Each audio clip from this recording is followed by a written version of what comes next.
নমস্কার বন্ধুরা, যতন খুলুমখা সবাই আশা করি ভালো আছেন। বন্ধুরা, লোকসভা নির্বাচন চলে আসছে। বিধানসভা নির্বাচনের পর সবচেয়ে বড় নির্বাচন আমাদের রাজ্যের কথা বলছি। সর্বভারতীয় ক্ষেত্রে তো সবচেয়ে বড় নির্বাচন লোকসভা নির্বাচন হয়, কিন্তু একটা রাজ্যের জন্য সবচেয়ে বেশি গুরুত্বপূর্ণ হয় বিধানসভা নির্বাচন, কারণ বিধানসভা নির্বাচনের মধ্য দিয়ে স্থানীয় সরকার পরিবর্তন হয়। এই কারণে সব রাজ্যেই সাধারণত এটা হয়। বিধানসভা নির্বাচন এলে সবাই ঝাঁপিয়ে পড়েন, ব্যাপকভাবে সেই নির্বাচনে বিজয়ী হওয়ার জন্য নিজের নিজের পছন্দসই রাজনৈতিক দলকে ক্ষমতায় আনার জন্য চেষ্টা করেন। আমাদের রাজ্যেও এটা হয়েছে, কিন্তু শেষ পর্যন্ত বিজেপির ভাগ্য ভালো ছিল। বিজেপি বাকি সবাইকে পরাজিত করে আরও একবার ক্ষমতায় আসতে পেরেছে। এইবার যে কোনোভাবেই হোক ক্ষমতায় আসবে এরকম জিদ দেখিয়েছিল বিরোধীরা, কিন্তু বিরোধীরা সফল হননি। তিপ্রামথা বিশেষ করে তিপ্রাসা মানুষের মধ্যে একটা আশার সঞ্চার করেছিল, একটা স্বপ্ন দেখিয়েছিল যে তারা একাই সংখ্যাগরিষ্ঠতা নিয়ে সরকার গঠন করবেন। সেটা সম্ভব হয়নি। তারা ব্যাপকভাবে আসন একা সরকার গঠন করতে না পারলেও এমন অবস্থা সৃষ্টি করবেন যে তাদেরকে ছাড়া অন্য কেউ সরকার গঠন করতে পারবে না, এরকম অবস্থা তৈরি করবেন। সেটাও সম্ভব হয়নি। শেষ পর্যন্ত তারা প্রধান বিরোধী দলের মর্যাদা অর্জন করেছেন, কিন্তু প্রধান বিরোধী দলের মর্যাদা অর্জন করলেও তাদের ওপর নির্ভরশীল না বর্তমান সরকার। বিজেপি একাই সংখ্যাগরিষ্ঠতা পেয়েছে, বিজেপি একাই সরকার চালাতে সক্ষম, কিন্তু যেহেতু বিজেপির সিটের সংখ্যা অতি সামান্য মেজরিটি পেয়েছে, সেহেতু বিজেপির কাছে এটা টেনশনের ব্যাপার। কারণ রাজনীতিতে কখন কি হয় কেউ বলতে পারে না। রাজনীতি একটা অনিশ্চয়তার জায়গা। আজকের যে রাজা কাল সে ফকির হয়ে যেতে পারে, আজকে যে ফকির কাল সে রাজা হয়ে যেতে পারে। আজকে যে ক্ষমতার বাইরে এবং মনে হচ্ছে যে তাকে তার পক্ষে ফিরে আসা বা পৌঁছানো কোনোভাবেই সম্ভব না, কালকে সমস্ত অঙ্ক উল্টো পাল্টা করে দিয়ে সেই হয়তো শাসন ক্ষমতায় পৌঁছে যেতে পারে। আর আজকে যাকে মনে হতে পারে সে কোনো দিন সরকার থেকে বা ক্ষমতা হারাবে না, সেই কালকে ক্ষমতাহীন হয়ে পথে পথে ঘুরতে পারে। এরকমটা রাজনীতিতে অনিশ্চয়তার ব্যাপার আমরা দেখেছি। আমরা ছোটবেলা থেকে কমিউনিস্ট পার্টির রমরমা দেখেছি, কমিউনিস্ট পার্টির প্রতাপ দেখেছি, এবং সেই প্রতাপ একটা সময় এত বেশি ছিল কমিউনিস্ট পার্টির অতি সাধারণ যারা শিকি স্তরের যারা নেতারা, তাদেরও দেখেছি করে গম্ভীর হয়ে থাকতে। একটা সারা বিশ্ব জয় করে ফেলেছেন, সারা বিশ্বের সব কিছু জানেন, বিশাল পাণ্ডিত্য, বিশাল নলেজ, সারা পৃথিবী সামলাতে হয়। শুধু ত্রিপুরা রাজ্যে না, ত্রিপুরা রাজ্যের একটা অঞ্চলের নেতা না, মনে হতো যে সারা পৃথিবীর নেতা, রাষ্ট্রসংঘের দায়িত্ব নিয়ে ঘোরাফেরা করেন, এরকম ভারী হয়ে গেছিলেন আর কি। অহংকার চরম স্তরে ছিল তখন তাদের মনে হয়েছিল যে একের পর এক নির্বাচন জিতছি। এই জিততে এমন অভ্যাস হয়ে গেছে যে কোনোদিন হারতে পারে এটা তারা কল্পনাই করতে পারেননি তখন।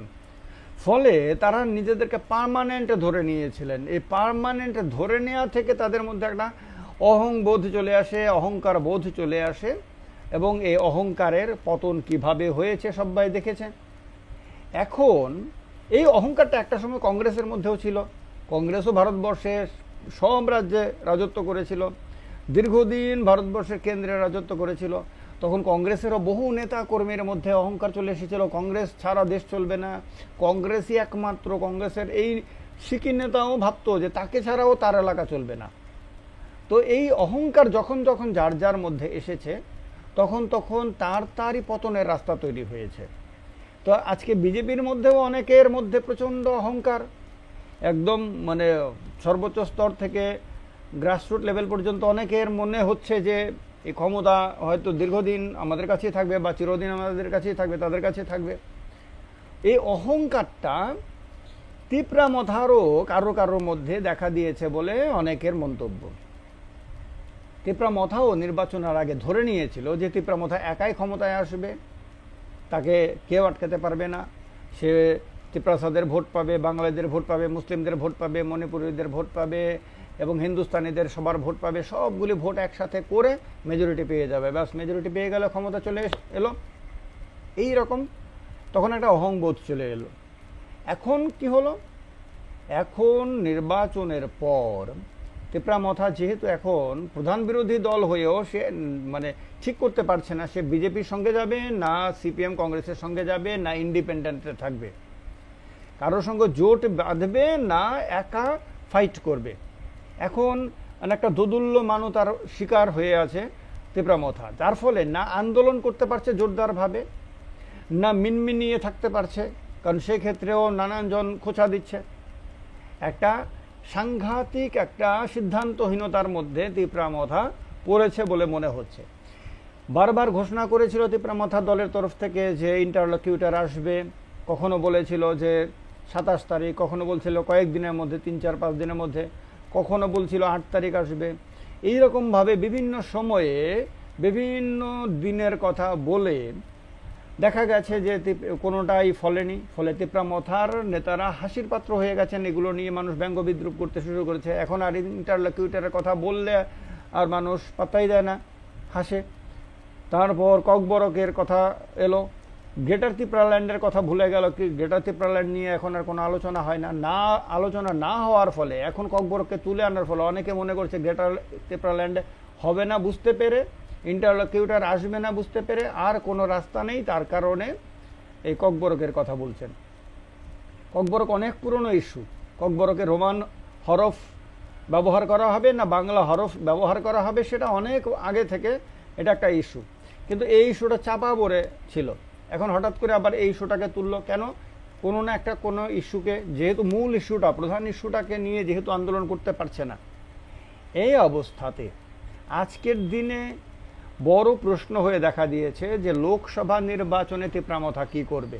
সে কি বিজেপির সঙ্গে যাবে, না একা ফাইট করবে, না কংগ্রেস এবং সিপিএম এর সঙ্গে যাবে? কারণ একটা ফেসবুক লাইভে আমরা শুনেছিলাম যে বলা হয়েছিল দলের প্রধানের তরফ থেকে যে ভুল হয়েছিল বিধানসভা নির্বাচনে, এখন তাদের সঙ্গে কথা বলা হবে, কংগ্রেস এবং সিপিএম এর সঙ্গে কথা বলা হবে। এখন এই যে ইঙ্গিতটা দেয়া হয়েছিল সেটাকে বাস্তবে রূপায়িত হবে?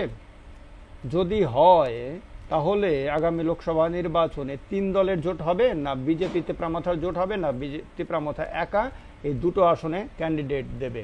আপনাদের কি মনে হয়? এবং আপনারা এই 3টে অপশন আমি আপনাদের সামনে রাখলাম। একটা হলো তিপ্রামথা একা লড়বে, এটাকে 1 নাম্বার পয়েন্ট বলতে পারেন। একটা হলো তিপ্রামথা বিজেপির মধ্যে জোট হবে, এটা 2 নম্বর পয়েন্ট। আর একটা হলো তিপ্রামথা সিপিএম এবং কংগ্রেসের মধ্যে জোট হবে। এই 3টির মধ্যে কোনটা হবে বা কোনটা আপনি চান, এটা 3 নাম্বার। তাহলে 1, 2, 3 আপনারা কমেন্ট করে আপনাদের মতামত জানাবেন যে আপনারা, আমার এই ইউটিউব চ্যানেলের দর্শকরা, আপনারা কি মনে করেন লোকসভা নির্বাচনে কোন মানে তিপ্রামথার ভূমিকা কি হওয়া উচিত? একা লড়াই করা উচিত, না বিজেপির সঙ্গে যাওয়া উচিত, না সিপিএম কংগ্রেসের সঙ্গে যাওয়া উচিত? এটা আপনারা কমেন্ট বক্সে লিখে জানাবেন।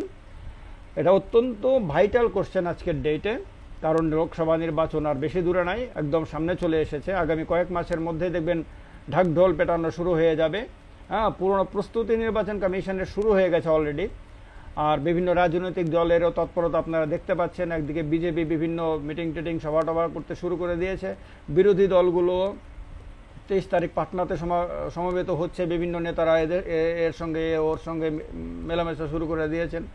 ফলে অলরেডি একটা প্রস্তুতি শুরু হয়ে গেছে, আর একটা ফাইনাল প্রস্তুতি শুরু হবে আর কয়েকটা মাস এর মধ্যে। এই সময়ের মধ্যে সবচেয়ে বড় কোশ্চেন এটা ত্রিপুরা রাজ্যের মানুষের কাছে, যে এই 3টি অপশনের মধ্যে কোনটি হতে পারে এবং কোনটিকে আপনি পছন্দ করেন, আপনি চাইছেন। এটা কমেন্ট বক্সে অবশ্যই লিখে জানাবেন।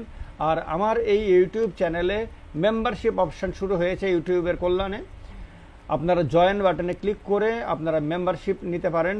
আমার এখানে এলিট সোসাইটি, এলিট কমিউনিটি এবং এলিট ক্লাব, এই 3টি ক্যাটাগরিতে মেম্বারশিপ আপনারা নিতে পারেন এই চ্যানেলে।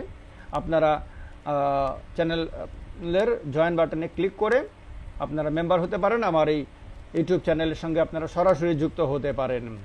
সবাইকে অনেক অনেক ধন্যবাদ, ভালো থাকবেন। যতন হাম্বাই। ধন্যবাদ সবাইকে, নমস্কার।